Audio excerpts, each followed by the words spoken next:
Hello friends आज हम इस वीडियो में जो है ग्लोरियस रेवोल्यूशन उसको डिस्कस करेंगे। Glorious revolution 1688। फ्रेंड्स आज हम इसके बारे में इसका कॉन्सेप्ट जानेंगे, इसकी जो हिस्ट्री है ग्लोरियस रेवोल्यूशन की वो क्या है, इसके मेन इवेंट क्या है, इसकी क्या इंपॉर्टेंस है, तो वो आज इसकी हिस्ट्री हम समझेंगे। तो फ्रेंड्स पहले इसके वर्ड पे आते हैं। ग्लोरियस रेवोल्यूशन मीन ग्लोरियस दोस्तों क्या होता है? शानदार, जो अच्छा हो, पीस हो, अमन, उसको ये रेफ़र करता है। रेवोल्यूशन मतलब तब्दीली, एक आनी, इनकलाब आना, चेंज आना। तो ग्लोरियस रेवोल्यूशन क्या है? बेसिकली ये ऐसा रेवोल्यूशन है, ये वो इवेंट है जिसमें जो पावर है वो ट्रांसफ़र हुई थी, पावर को ट्रांसफ़र किया गया था। तो पावर ट्रांसफ़र हुई मतलब मोनार्क से पार्लियामेंट में। तो ये ऐसी मतलब रेवोल्यूशन थी, ये इस तरह का सिस्टम था। पावर ट्रांसफ़र हुई एक जो है मतलब बंदे से, एक जो मोनार्क था, किंग था, उससे पार्लियामेंट में ट्रांसफ़र हुई। और इसमें किसी किस्म का कोई भी ना ब्लड शेड नहीं हुआ, नो ब्लड शेड, मतलब कोई खून खराबा, कोई कत्ल वगैरह, कोई किसी की डेथ होना या किसी का कत्ल करना या किसी को कुछ भी मतलब लड़ाई वगैरह होना, जंग, तो इस तरह कोई सीन नहीं हुआ था। ठीक है फ्रेंड्स, तो इस वजह से इसको कहते हैं ग्लोरियस रेवोल्यूशन। मतलब ये शानदार रेवोल्यूशन थी, बड़ी एक अच्छी रेवोल्यूशन थी। ठीक है फ्रेंड्स, तो अब इसका कॉन्सेप्ट क्या है, रेवोल्यूशन मतलब क्यों आई, कैसे आई, अब हम उसको डिस्कस करेंगे। तो इसमें अगर देखें फ्रेंड्स, तो इसमें हम यूके की बात कर रहे हैं, इंग्लैंड की बात करते हैं, ग्रेट ब्रिटेन। तो फ्रेंड्स इंग्लैंड में जो मोस्टली लोग रहते होते हैं वो प्रोटेस्टेंट के मानने वाले थे। क्या थे? प्रोटेस्टेंट। अब फ्रेंड्स ये प्रोटेस्टेंट क्या होता है? इसमें फ्रेंड्स ये क्रिश्चियनिटी जो है ना, क्रिश्चियनिटी ईसाई जो मज़हब है, तो उसमें फ्रेंड्स दो मेन इनके ना बिलीफ्स हैं, या दो मेन सेक्ट्स हैं, जैसे मुसलमानों में शिया सुन्नी वगैरह। तो इस तरह इसके भी दो ना मज़ीद जो है इसके मतलब डिवीज़न है। एक है हमारे पास कैथोलिक्स, ठीक है, और दूसरा हमारे पास है प्रोटेस्टेंट। ठीक है, ये जो है क्रिश्चियनिटी, ईसाईयत, जीसस क्राइस्ट, उनका ये मतलब एक कॉन्सेप्ट है, ये मतलब रिलीजन है ना। तो इनके मज़ीद ये दो आपस फर्दर ये दो डिवीज़न हो जाती हैं, दो इनके आगे डिवीज़न है। कैथोलिक्स एक अलग सेक्ट है और ये प्रोटेस्टेंट अलग सेक्ट है। तो फ्रेंड्स इंग्लैंड के अंदर जो मोस्टली लोग रहते थे वो प्रोटेस्टेंट को फॉलो करते थे। प्रोटेस्टेंट की जो है ना मतलब जो है सेक्ट उसको फॉलो करते थे, उनका ये बिलीव था। ठीक है, तो हुआ क्या, मतलब था क्या कि जो इंग्लैंड का किंग था ना फ्रेंड्स, वो था चार्ल्स टू। ठीक है, तो ये चार्ल्स टू इंग्लैंड का किंग था, इसका कोई हायर नहीं था, नो हायर, मतलब कोई इसका वारिस नहीं था, इसका कोई मतलब इसका जो था ना, इसकी कोई औलाद नहीं थी, कोई इसके मतलब कोई सक्सेसर नहीं था जिसको वो बादशाह बनाता। तो ये क्या करता है, ये अपने भाई को बादशाह बना देता है, उसको किंगशिप दे देता है, जिसका नाम है इसका नाम है जेम्स टू। तो ये इसका ब्रदर होता है, भाई होता है। तो ये इसका कोई हायर नहीं होता, कोई मतलब वारिस नहीं होता, कोई बेटा बेटी वगैरह नहीं होता।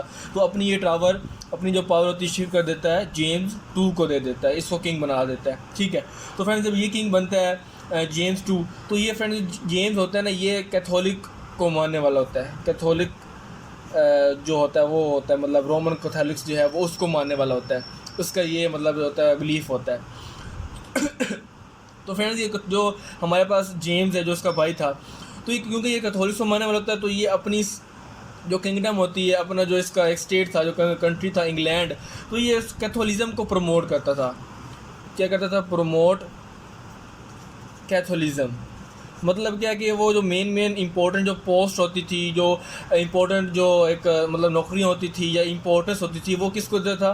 कैथोलिज्म को देता था। मतलब जो कैथोलिक्स सेक्ट से बिलोंग करते थे, कैथोलिक्स मानने वाले होते थे, तो वो उन लोगों को पोस्ट देता था, उनको इंपॉर्टेंस मिलती थी और उनको काफ़ी मतलब जो है ना इंसेंटिव्स दिए जाते थे। मतलब यहाँ तक कि उसने एक ऐसा लाभ बनाया था कि जिससे मतलब ऐसा लॉ प्रपोज किया, ऐसा लॉ मतलब पास किया कि जिससे ये था कि जिसमें ना कैथोलिक्स को कोई पनिशमेंट नहीं दी जा सकती थी। मतलब ऐसा लॉ पास किया कि no punishment given to Catholics, कि उनको कोई सज़ा भी नहीं दे सकते। तो इतना वो मतलब उसको सपोर्ट करता था टू कैथोलिक्स।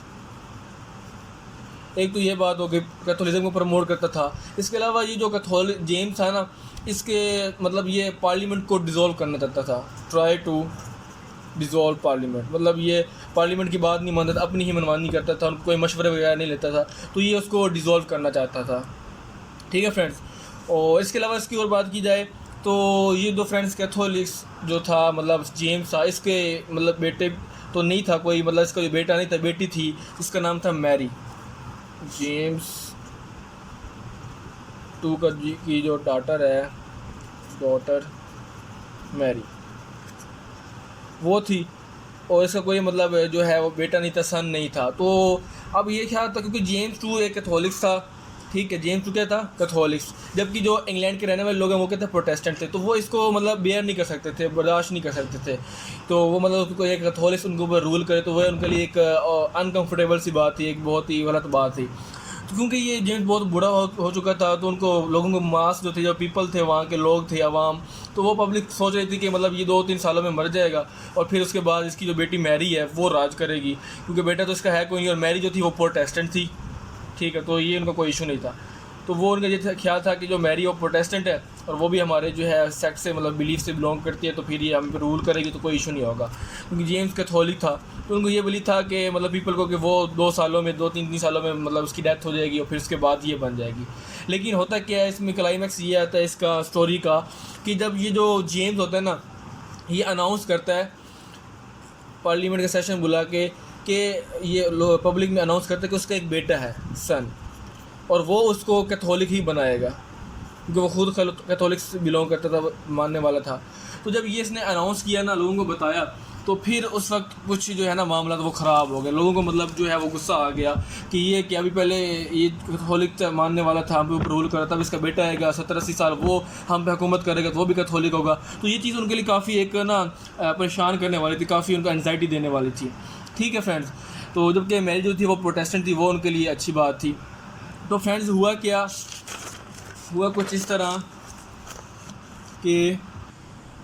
कुछ इस तरह जैसे कि उसने मतलब 1688 में ये अनाउंसमेंट की कि उसका बेटा है और वो भी कैथोलिक होगा और वो रूल करेगा। तो फिर क्या हुआ कि जो पार्लियामेंट थी ना, उसने क्या किया, पार्लियामेंट जो थी वहाँ की, उन्होंने ऐसा प्लान बनाया और सोचा और ये किया कि जो मैरी थी ना, मैरी, क्योंकि वो प्रोटेस्टेंट थी और उसका जो हस्बैंड था वो था विलियम्स थ्री, और ये भी क्या था, एक प्रोटेस्टेंट था, ठीक हो गया। तो उन्होंने क्या प्लान बनाया, पार्लियामेंट ने ये किया कि उन्होंने जो थी मैरी और जो ये विलियम था, इनको बुलाया, इनको इनवाइट किया, उनको बताया, कहा कि आप इंग्लैंड पे हमला करें और ये जो इसकी जो हुकूमत है वो ख़त्म कर दें। तो फिर क्या होता है, जो विलियम थ्री, क्योंकि ये आर्मी जनरल भी था, जनरल ऑफ आर्मी, और लोग इसको काफ़ी पसंद भी करते थे, इंग्लैंड वाले, रॉयल ब्लड भी था, मतलब शाही ख़ानदान से बिलोंग करता था, तो प्रोटेस्टेंट भी था इसके अलावा, तो वो फिर इसको पसंद करते थे। तो फिर इसने क्या किया, ये जनरल था, इसने 3000 जो इसके सोल्जर्स थे उसकी आर्मी लेके वो जो है मतलब इंग्लैंड चले गए, वहाँ उन्होंने मतलब घेराव कर लिया। तो जो ये था जेम्स टू, जो कि मतलब इंग्लैंड का सबसे पहले बादशाह था, जेम्स टू, तो इसको जब ये पता चला जेम्स टू, तो वो इंग्लैंड छोड़कर फ्रांस चला गया और वहाँ उसने पनाह ले ली, रिफ्यूजी ले ली, ठीक हो गया। तो ये फिर फ्रांस भाग के चला गया। जब ये विलियम्स जो था, जो आर्मी के जनरल था, उसने हमला किया, इन्वेड किया, मतलब गया इंग्लैंड के, तो इंटर हुआ।